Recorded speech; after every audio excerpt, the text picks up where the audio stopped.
Hi, everyone. Yes, so welcome to an amazing Saturday morning with Rabia Elise. And where we at with today's discussion, we are wanting to discuss. And thank you for nail color. We actually wanted the color a little bit lighter, and I think our camera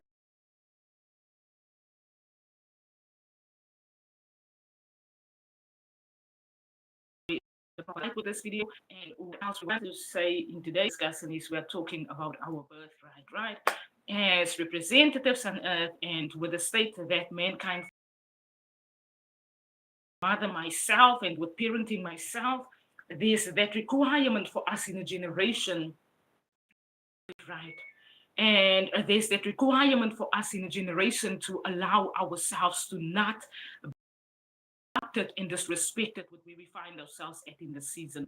There's that requirement for mankind to learn to not abuse one another and to learn to not disrespect one another with where we find ourselves at in our seasons. I just want to get the camera light right for this because the camera light is now the whole time focusing on me. And when we are required to listen to that, that is your birthright in season to represent your opinion about and to represent what that is the worthiness of you in your season. It is that so many people want to explain us, so many people want to explain where we find ourselves at in our seasons, and so many people want to explain the Rabia Elise's birthright in humanity in general.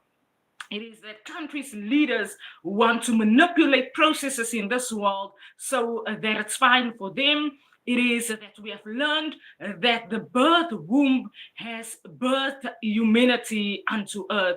And when humanity were birthed unto earth, the process was that the universe represents that is where does Rabia finds herself at in a season.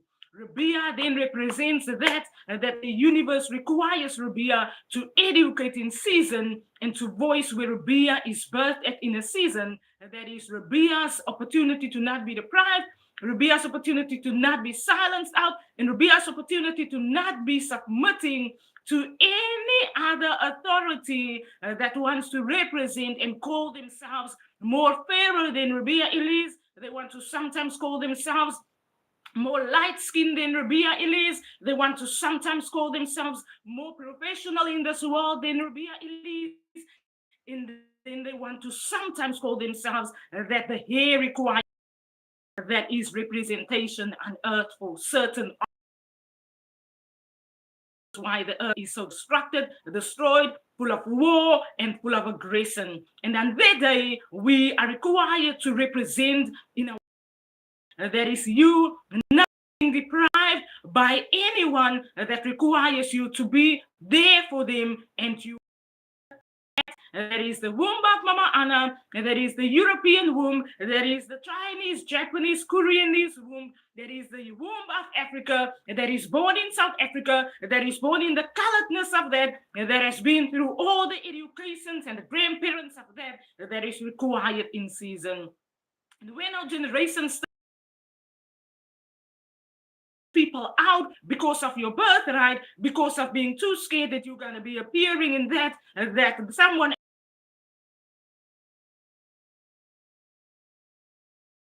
is that we wake up in the morning, we have an amazing cup of breakfast with an Vogue photo, with a hair weave that is here, and with whatever we require, without the skin color, without having to say it with words, that Mona Lisa appeared in a season to say, I find myself at in season. Rabia appears in season to say that this is where I'm birthed at, and no one is gonna silence my opinion. No one is gonna quiet me. No one is gonna require me to go and sit down because someone else that they feel are better for that is gonna represent. But everyone is going to listen to what Rabia Elise has to say in a season.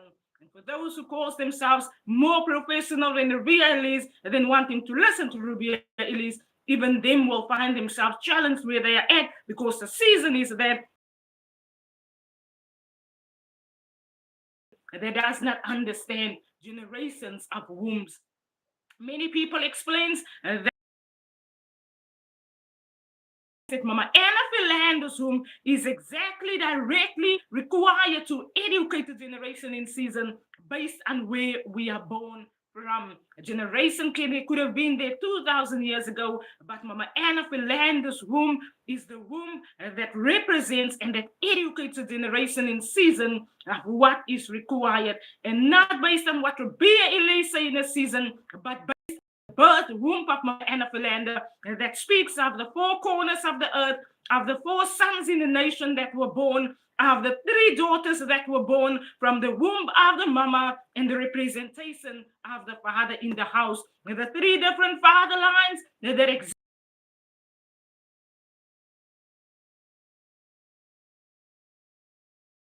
And if anyone in season want to silence you, want to tell you that you are not allowed to do that, only thing we do in our season is we go on our social media pages. It's free Wi-Fi, and you represent in your business and you educate people. Out of that, there is oppression. Out of that, there is abusive. Out of that, there is disruptive. That is manipulative. That is corruptive. And out of that, there is an apartheid mindset that some people still want to find themselves in, to find themselves fine where they are. With having the house, with having the car, with having the poor people out of that. And then they educate a generation fine, and you educate a generation out of poverty.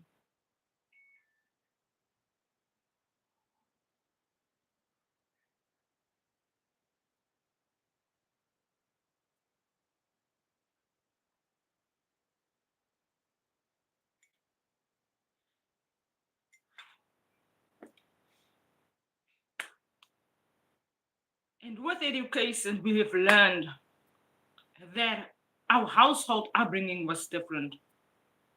And when we grew up, I was born in Chicago. My other siblings were born on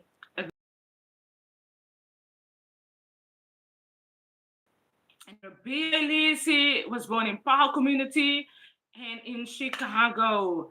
I think Brother Richard was already probably born in Sierra's side in Wolseley area, Wolseley, Sierra's those years, after Brother Martin years.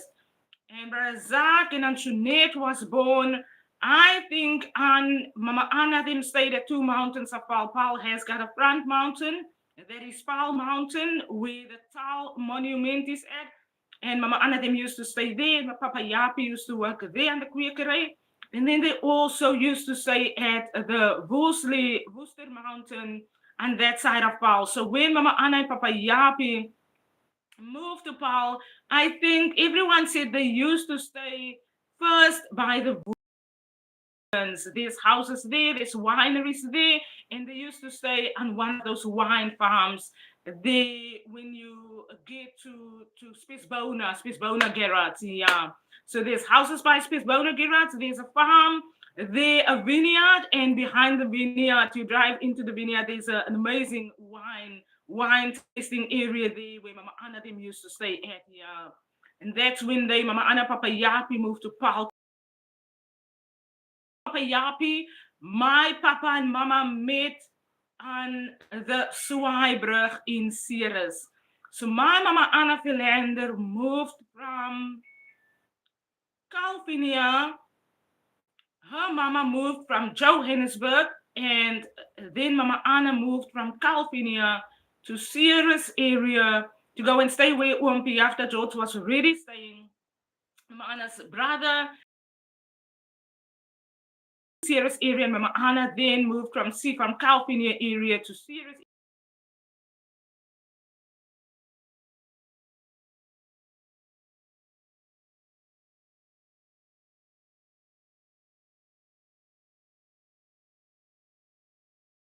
After that, where they then stayed by the Worcester, Spitsbona. I don't know if that's also called a Lankedok, right? The one is called the Quakery there by the town monument where they used to. The other area was called the Lankedok. And when Mama Anna met Papa Yapi, Mama Anna was working at Volvo Kloof Hotel.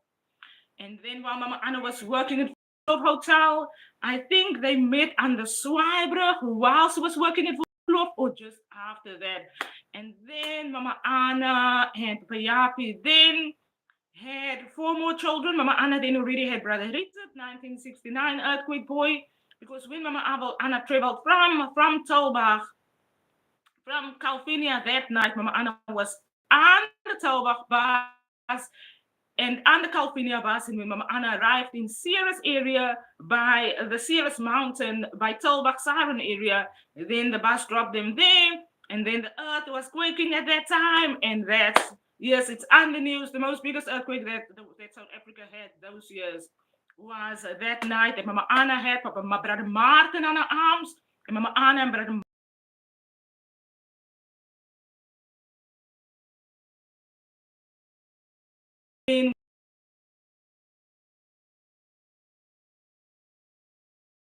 she can't remember properly, but the earth was going crazy that night, and she had a baby, and she had to go and look for a place to stay, and she didn't have a place to stay, she used to say. And then Brother Martin was only 6 months old at the time, she said. And then she got knocked on my uncle's window, and my uncle gave them a place to stay, and there she met Brother Richard's father. And then she worked at AWOKH restaurant, and then she met Papa Yapi and the Swibrug, and then a journey, amazing journey in Paul community. Then went on where the four children was born. Brother Zag, the oldest of the four, Aunt Sinead, Brother Anton and Ribea Elise. The oldest of all of us is Brother Martin, Brother Richard Philander, also an amazing birth womb. His womb is very strong in the universe. I don't know if it's his father family line, but my brother Richard's womb is very strong in the universe, and it's amazingly educating. And he was a very intelligent young boy. He was very much challenges, and but other than the challenges, the womb of it and how the Richard boy represents on earth are an amazing education. And with the amazing education, our brother Richard Philander was also the young boy who was very experienced, very highly intelligent,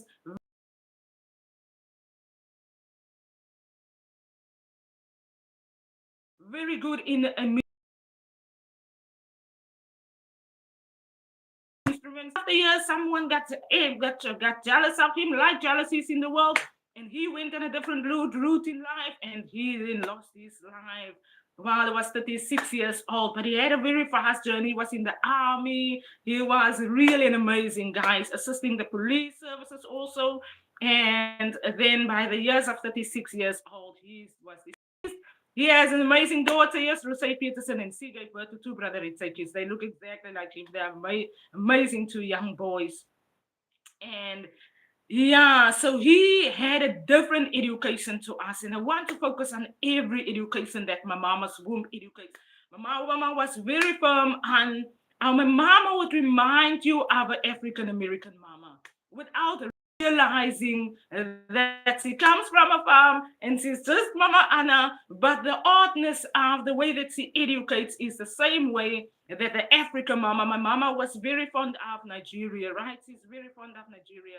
She went to England and she exactly sometimes looked like a Nigerian. So we really do not know yet where in Africa my mama Anna them is from. And we really do not know Mama Martha's family in South Africa and in Africa, right? But Papa Yapi's families was now Humbatani, Sagila, and they are everywhere. So everyone knows them. And then Mama Anna them, Brother Richard them's education to us was that of family.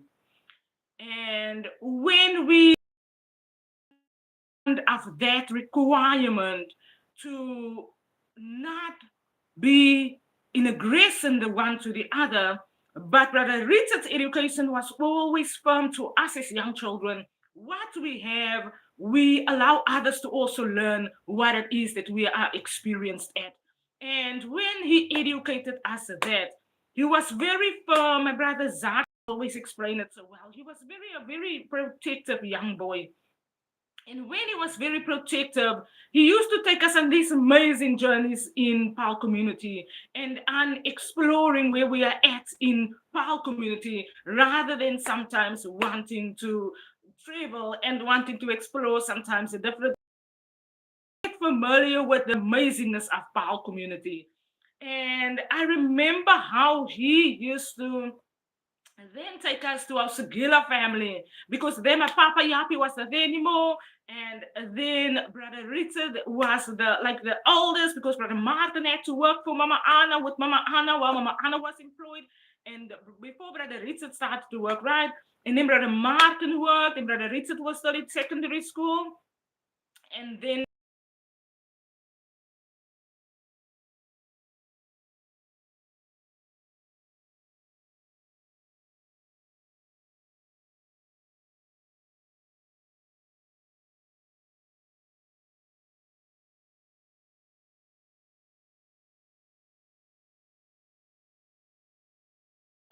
and he was very firm and educating us that and the requirement for us to not be the one oppressing the other, to not be the one oppressing circumstances that can sometimes be preventive, and to not be in that is stirring aggression amongst humanity.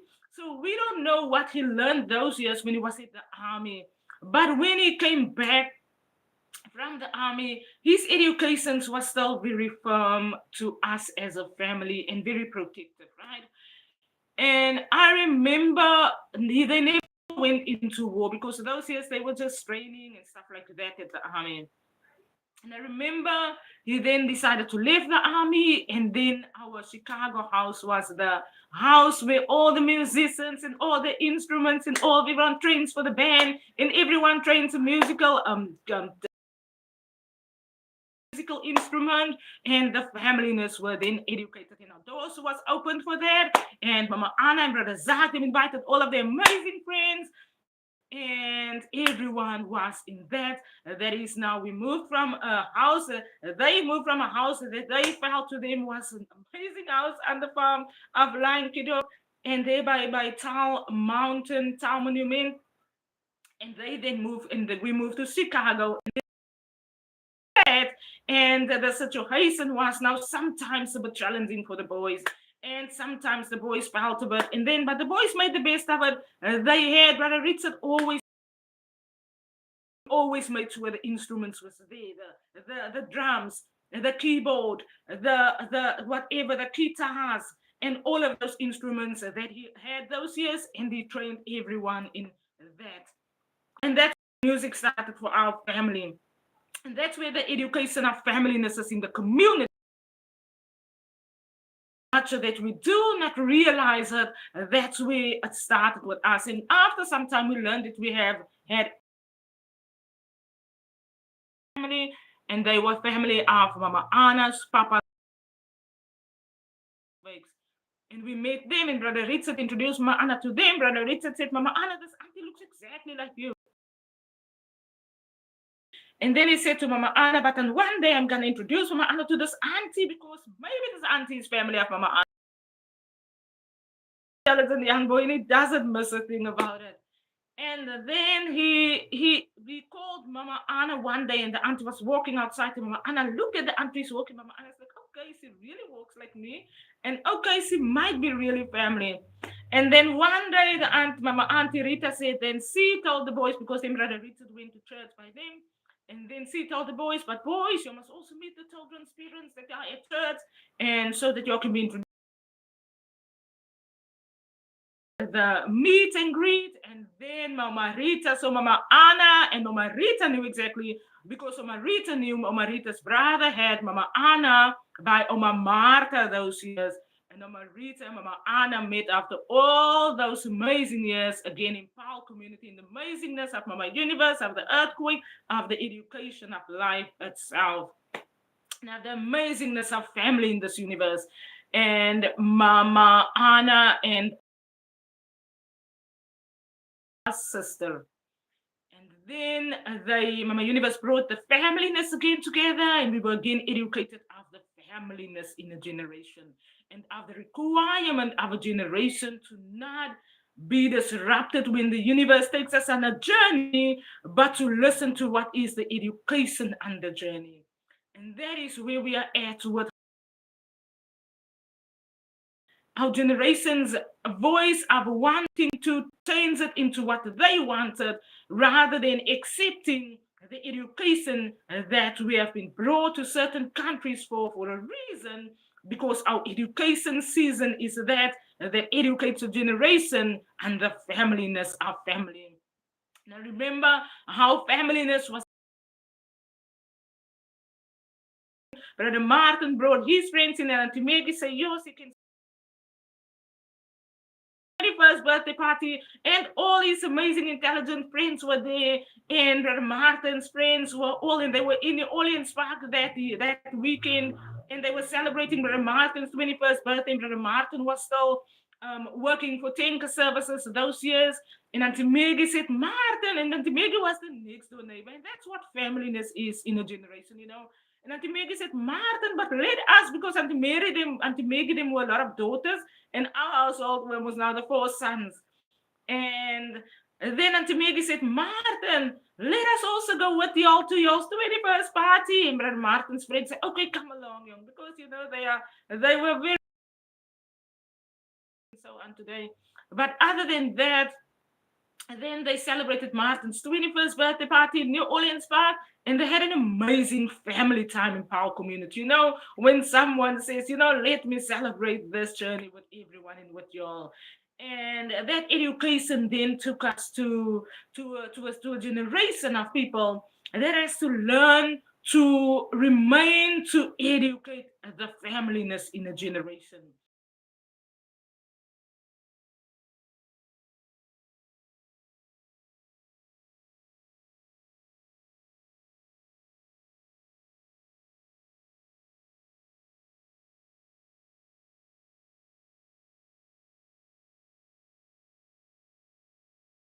It, then we as human beings in the community that were educated, you know, to accept all the amazing colors of our generation, because we are born in all of those colors. And even though it doesn't appear on your skin, then we do still not argue and aggress about it, but we educate that in our community. And that's why Brother Richard said in Power Community, we can get that right to still remain to educate that our familyness. And that when we educate the generation outside of the community, then they learn from how we react to that as. And that is really an interesting journey that I think our generation has to hold on to. There's so much that we want to argue and aggress ourselves about, but when we hold on education that is the familyness, we can reprimand and be protective where we are at, yes, but we do not as a community and as a country of people have to harm one another because of the misunderstandings and because of the miscommunications in the generation and the misinterpretations of how humanity represents themselves where they are at in the different seasons. I always say we all have a voice. We all have an opinion. We all are representing, and everyone listens to us individually. It is never that Rabia's voice is the loudest than anyone else's voice, because even though Rabia can be the loudest of all, it is that representation that one educates in their birthright, because no one has ever been deprived and is ever gonna have to be deprived of anything that they were born from, you know. And only because of that, we really do not, as a generation of people in this world, have to find ourselves arguing about light skin color people and darker skin color people. The colored people in South Africa today has got darker skin color people and the lighter skin color people. And there's so much aggression going on and talks going on about the lighter skin and the darker skin color people. Martel situation and the Rabia Elise situation. There's so much happening in our generation relating to those arguments that when we as representatives of mankind and as representing when we find ourselves at continue to educate firmly on that that is fine and that is protective for everyone. And we know it's sometimes going to be challenging because we know we are in different educational environments, different church, religious groups, and different traditional backgrounds, and with different things happening. But when we allow ourselves and when we remain firm with that, that is the education of familyness in our generation, then it is that warm cup of community that we hold on to, because no one is ever deprived of anything. We always say that there is what is required for everyone. The world doesn't really have to look so in poverty, you know. The world doesn't really have to look so abused. The world doesn't have to manipulate one another so much. The world doesn't have to kill one another out so much. It is that acceptance that we have to learn to hold on to in our generation, and to continue to educate, rather than being transformed into creating a generation of people that only stirs wars from generation to generation, because we want to hold sometimes onto histories of aggressions and arguments and abuses. It is those things that, you know what, as humanity in our generation, we can hold on and remain to educate, that is firm, that is protective, that is non-abusive, that is non-aggressive, that is that opinion that is everyone's birthright, to be fine, being born human beings in the amazing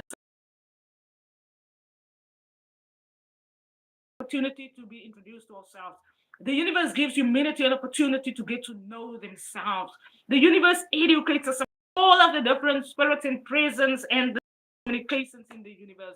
And then the universe allows us to look at our generation and to listen to our generation and to listen to what is it that is aggressing us and that is argumentative and that we need to listen to in a different way, rather than wanting to control every situation like a remote control, like someone who wants to control something that sometimes they cannot control in so many ways, you know. And I always say that the universe is full of amazing colors. It is not that someone can control Rabia with a computerized function, because Rabia requires to react on certain different parts of the universe. You know, our birth womb is that the universe itself takes on a journey through the universe, and Rabia and the different colors that AWOKH Business represents is that we educate from, where we find ourselves at, and where our birth womb educates from in different parts of the amazingness of the universe. And all those different colors are sometimes educated from the celebrity house years. And the celebrity house also represents a different part of the universe that they educate from, and that they explain to mankind about, and the amazingness and how that different part of the universe reasons differently, but how they also sometimes challenge the way that we are challenged as a human being, but how they are sometimes required to just, when they are challenged, required to just be firm to that are the requirement for them as the celebrity house in general. And when we find ourselves in all of those, do not be disturbed with the light of it, but when we find ourselves with all of the educations, and we remain firm to that we do not oppress one another on this amazing journey, but we allow ourselves to listen to that is the you in your season and in the education of this amazing journey. It's nice to make so with my nails, right? I love it. And it is, yes, everyone always says it's nice. The color, I love the color. The color we wanted lighter, but other than that, then it is always important for, I want the nails color, you know, the lighter pink color. And it is always amazing for us to then appreciate the completeness of the journey that we Zach was very, very, very, very appreciative to his education and the music side of life, you know, his bands, and he is very firm about that. That is the kindness of them as team members, you know, and that is that they are not gonna be transformed easily. And every one of the band groups were always firm on that they're not going to be transformed to, you know, into all of the things in the music industry that can sometimes be challenging for different parts of people, you know. And their group was very firm on that education, and they really hold on to that education journey. And they really, next year, God bless Brother Zach, next year my brother Zach is celebrating 50 years. Yes, Martin is 55 years, and yes, and while Antoinette is also almost 50 years, when Brother Zach is 50, then Antoinette is just 2 years behind, and this is also by 50 years about it. And yeah, so it's been an amazing. Me and Brother Anthony is by our 40s, mid early 40s. And when we find ourselves in the education of that, we learn to hold on to the familyness that our mama and papa represented. The boys always say, Rabia, you would not realize or learn to perceive the amazing familyness we had when we were staying on the farm. And when we had all that, our papa always worked hard for everyone. And when we moved to the flat, it was a little bit challenging for us, they always say. But they say, yo, you would not realize, you would not learn to perceive how our papa used to work for and our mama used to work for the familyness and how well they used to look after the family and how well the familyness was educated from a household. The other auntie that always used to come to my mama, she says, yo, it was always so nice to visit your mama's house on a Saturday. She says, and our whole family always used to go to your mama's house on the farm. And then your mama, we would cook on a Saturday and we would have crazy discussion days. And the education was always that our family.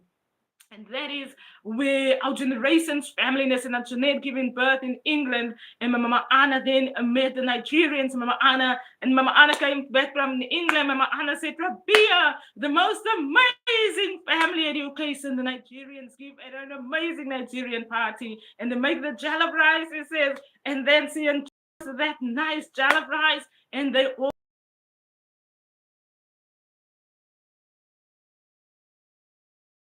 loneliness in our generation, no matter how challenging the arguments can get in our generation, that we learn to hold on to that and we learn to educate that when we find ourselves in different countries and we learn to exactly be that. That is the education of one family in our generation that represents the kindness of allowing everyone to be fine, everyone's birthright to be fine, and educating that where we find ourselves at, whether it is in our employment, daily jobs.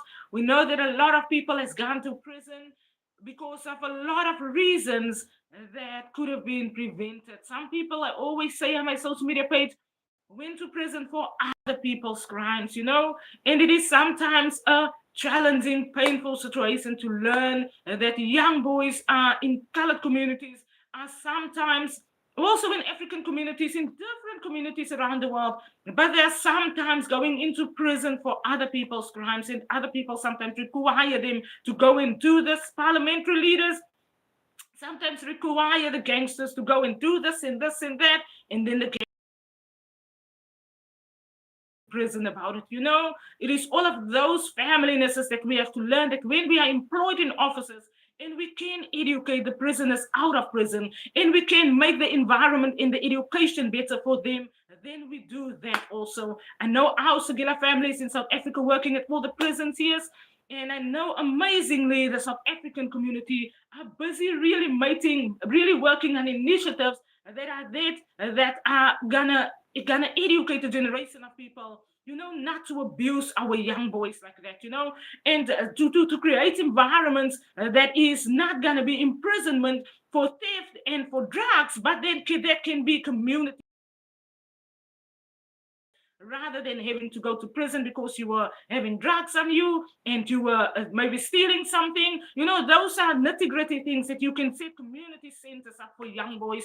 And those community centers can be where they would be at for a certain times that they did. And they can be in physical trainings, and the armies and the police can physically not train them for argument, train them out of the challenges that are drug addiction and there are the depressions that life brings along, rather than stirring aggression in countries, and then boys go to armies, and then Rabia Elise say, but do not stir the countries with so much aggression. Work with these community centers and work with these programs that humanity are required to work with. Don't send boys into prison for crime rates, and don't send boys into prison for drugs and them, but have community centers, rehabilitation centers that these boys are sent to, and get people to educate and to train boys out of these oppressions that they have been oppressed in for many years. And those are the things that I think that our generation has to work on and that we are going to educate on. It's a 2020 and then leading this generation. That is all for what I had to say for today. What our birthright, it is everyone's birthright to be fine. And when we find ourselves at an employment, let's educate our managers to create environments and countries that are not so aggressive, and to work on processes to not mentally challenge boys, because no one is dumb after crimes that happens in our generation.